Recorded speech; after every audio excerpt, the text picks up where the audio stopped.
Planejamento reencarnatório. O que é e como funciona. É sobre isso que vamos ver hoje. Antes, porém, precisamos entender que todos os espíritos são criados simples e ignorantes. E para evoluir, precisam, pelo menos no seu início, encarnar em corpos materiais. Então, a cada encarnação, passamos por certas experiências necessárias ao nosso desenvolvimento espiritual. Mas, como a vida na matéria é limitada, encarnamos e desencarnamos inúmeras vezes. Iniciamos nossa caminhada aqui, no reino mineral. Passamos pelo reino vegetal, animal e elemental, até chegarmos ao reino hominal. E vamos seguindo rumo à perfeição. É uma evolução de bilhões de anos.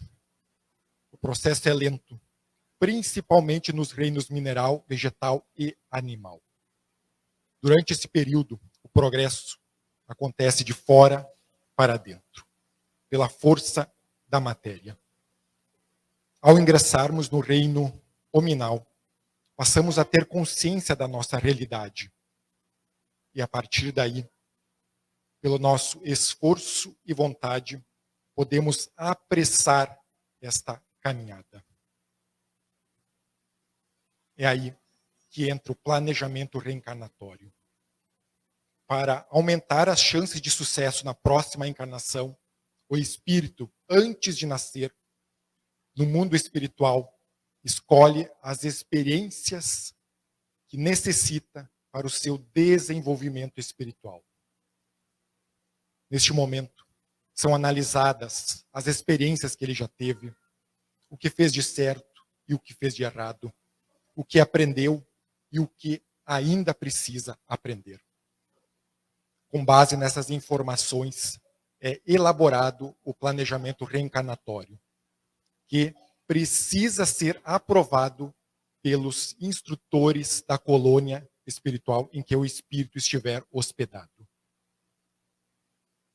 Irmão X, através da mediunidade de Chico Xavier, no livro Reportagens de Além Túmulo, conta a história de Januário Pedroso. Não era mau companheiro, mas em virtude de serviço, era de uma negação absoluta. Assinava o livro-ponto regularmente. Sentava-se à mesa, rodeado de documentos e fichários volumosos. Todavia, assim que o supervisor se ausentava, ele procurava o primeiro colega livre para conversas inúteis. Visitava os diversos setores da repartição, criticava os que trabalhavam, distribuía piadas bobas. E quando o chefe aparecia, ele retornava ao seu escritório. E assim, Januário passava os dias, entre desculpas e atrasos, procurando sempre fugir do serviço. O tempo passou e Januário sempre permaneceu no mesmo lugar. Mas chegou a morte do corpo. E no mundo espiritual, Januário, por um longo tempo, perambulou sem entender o que estava acontecendo. Até que foi socorrido por uma equipe caridosa que o conduziu ao seu antigo orientador espiritual, que lhe falou: Januário Pedroso, há muito tempo venho te esperando e vejo que se atrasou porque ficava sempre se escorando no trabalho dos outros. Januário, chorando, sentia-se azarado. Suplicou uma nova encarnação. Queria trabalhar, entendia agora o valor do trabalho. O orientador, após ouvi-lo, disse serenamente: vejo que suas lágrimas são dolorosas e sinceras, mas a ociosidade invadiu sua vida. E contra a preguiça, devo receitar a imobilidade. Para que aprenda o valor do trabalho, irá desejar trabalhar, mas não vai conseguir. Pois vai renascer paralítico. Neste caso, o planejamento reencarnatório de Januário não foi aprovado, pois, além dele nunca ter feito nada de bom, a possibilidade dele fracassar novamente era muito grande. Assim, seria preciso que ele desenvolvesse primeiro certas qualidades para então enfrentar a mesma prova com mais chance de vitória. E mesmo planejado e aprovado, não significa que tudo dará certo, pois cada um é livre para escolher o caminho que quiser. Alguém poderia escolher seguir um determinado trajeto, mas depois de encarnado, opta em ir numa outra direção. No livro Asas da Liberdade, Jerônimo Mendonça, através da mediunidade de Célia Xavier Camargo, conta várias de suas encarnações.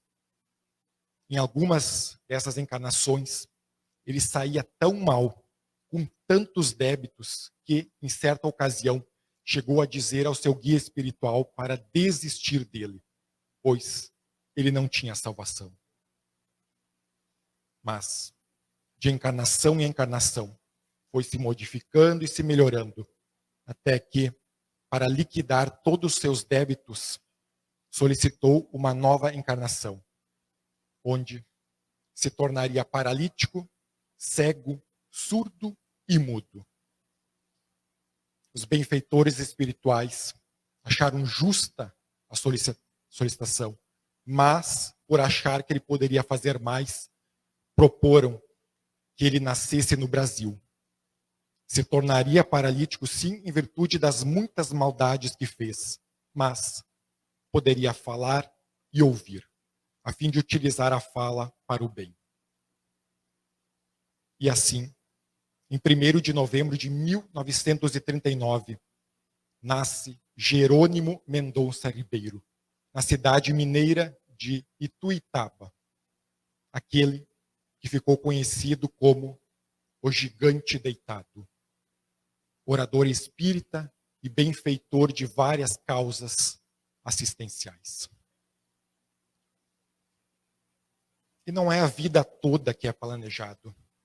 Apenas os principais acontecimentos, como onde nascemos, a família que nos receberá e aquela que constituiremos, além do gênero das provas que devemos sofrer e o propósito da nossa vida.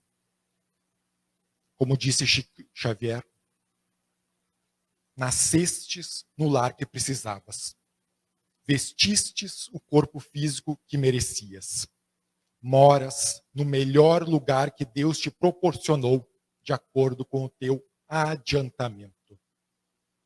Possui os recursos financeiros coerentes com as tuas necessidades, nem mais nem menos, mas o justo para tuas lutas terrenas. Teu ambiente de trabalho é o que elegeste espontaneamente para a tua realização. Teus parentes e amigos são as almas que atraístes com a tua própria afinidade.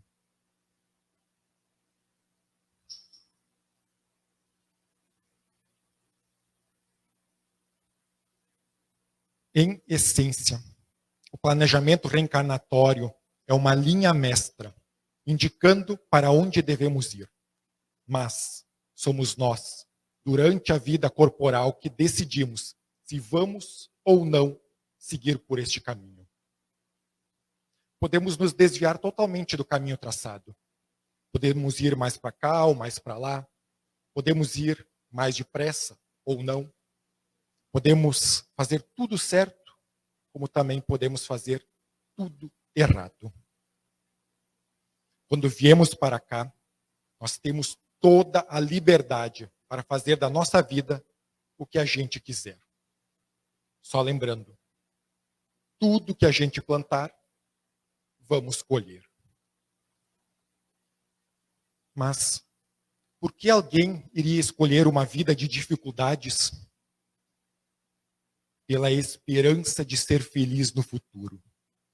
É como alguém que se mata de tanto trabalhar para um dia conquistar um certo nível financeiro, ou um outro que sacrifica as folgas a fim de estudar para uma prova. Da mesma forma, o espírito aceita sofrer para liquidar débitos e desenvolver qualidades.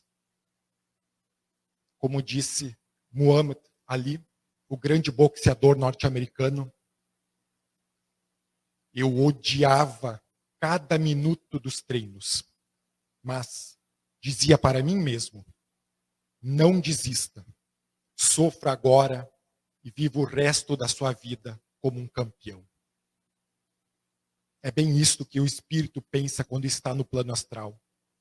Ele aceita uma encarnação difícil, que é temporária, pois sabe que se vencer estas provas, ele poderá ingressar nos mundos superiores, ou, pelo menos, dar mais alguns passos rumo à felicidade eterna. Ok? Mas eu não lembro do meu planejamento reencarnatório. Neste caso, como saber se estou no caminho certo? A reforma íntima é a melhor opção neste caso. Procurando nos conhecer, identificando o que temos de bom, o que precisamos melhorar, quais pessoas precisamos nos reconciliar. É verdade que isso exige esforço, disciplina e uma certa dose de renúncia, mas é algo que tem de ser feito.